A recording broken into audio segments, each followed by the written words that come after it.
Here is your Golfer's Almanac for June 15th.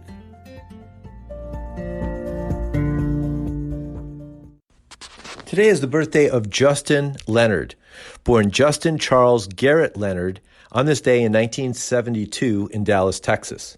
He won the 1992 US Amateur at Muirfield Village, beating Tom Scherer 8-7.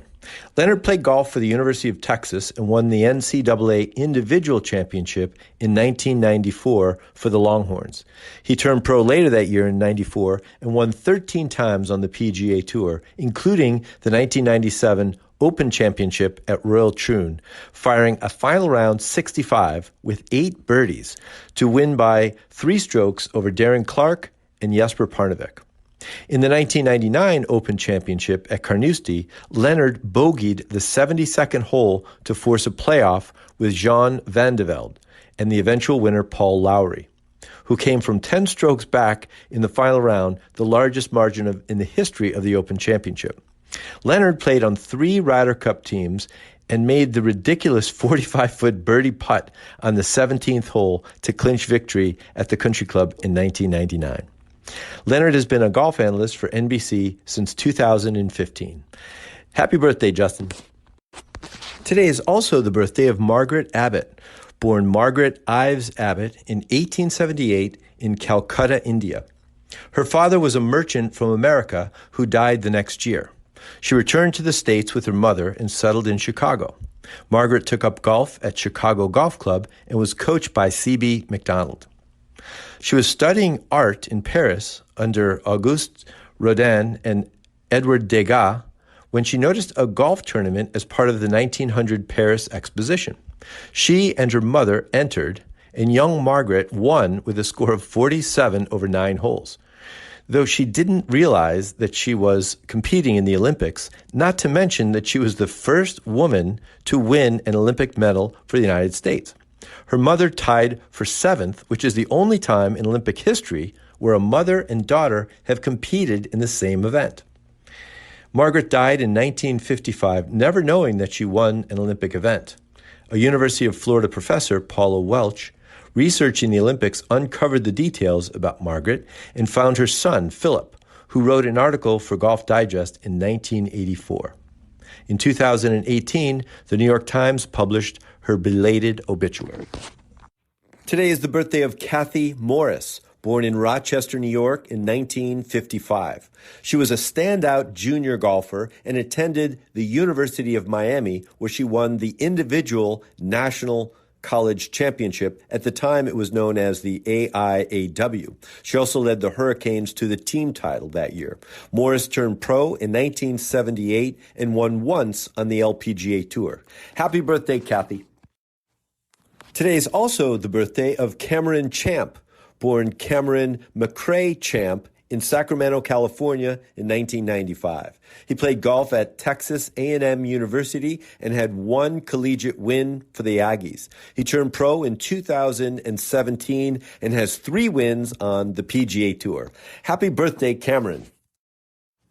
Today's also the birthday of Michael Block, born in Reno, Nevada in 1976. Block was the club professional who had the Cinderella week at the 2023 PGA Championship at Oak Hill. The 46-year-old Block finished in the top 15, playing on Sunday with Rory McIlroy. He was the only club pro to make the cut, and perhaps the highlight of the week was a hole-in-one that Block made in the final round on the 15th hole. Block played golf at both Mississippi State University for the Bulldogs as well as the University of Missouri at St. Louis for the Tritons. Happy birthday, Michael. On this day in 1923 at the Open Championship at Troon, Arthur Havers holed a bunker shot on the 72nd hole to win his first and only major title, 1 stroke better than the defending champion Walter Hagen. This was the first Open Championship held at Troon. Jim Barnes, Gene Sarazen, and Harry Vardon, the 6-time champion, did not qualify for the tournament due to a hellacious rain and windstorm during the qualifier. Hagen did win the next year, as well as in 1928 and 1929. In 1980 on this day, Jack Nicklaus won his fourth US Open at Baltusrol Country Club in New Jersey, setting a new scoring record at 272 or 7 under par. He beat Isao Aoki by 2 strokes after by chance playing all 4 rounds together with him. Nicklaus did not win in 1979, and so many considered his career to be waning. 2 months later at Oak Hill in Rochester, Nicklaus would win by 7 strokes over Andy Bean and be the only golfer in the field under par for the tournament. And on this day in 2008, at the US Open at Torrey Pines, Tiger Woods sunk a 12-foot putt to force an 18-hole playoff with Rocco Mediate. Both Woods and his playing partner Lee Westwood came to the 72nd hole, a par 5, one behind Mediate. Both Woods and Westwood hit their tee shots into bunkers. Westwood ended up missing a severely breaking 15-footer, and Woods made his to tie Mediate. The next day in an 18-hole playoff, Woods again birdied the 18th hole, forcing yet another playoff with Mediate, this time sudden death. Woods made birdie and Mediate missed. Woods won his 3rd U.S. Open and secured his 3rd career Grand Slam to match Jack Nicklaus's 3 career Grand Slams. I forgot how incredible that finish was. Here's another quote, actually a short bit from Robert Trent Jones Sr. After suffering a stroke, Jones woke up in the hospital to find his 2 sons at his bedside, Bobby Jr. and Reese. "What are you doing here?" he asked. "You had a little setback, Dad. You had a stroke." "Do I have to count it?" was his reply.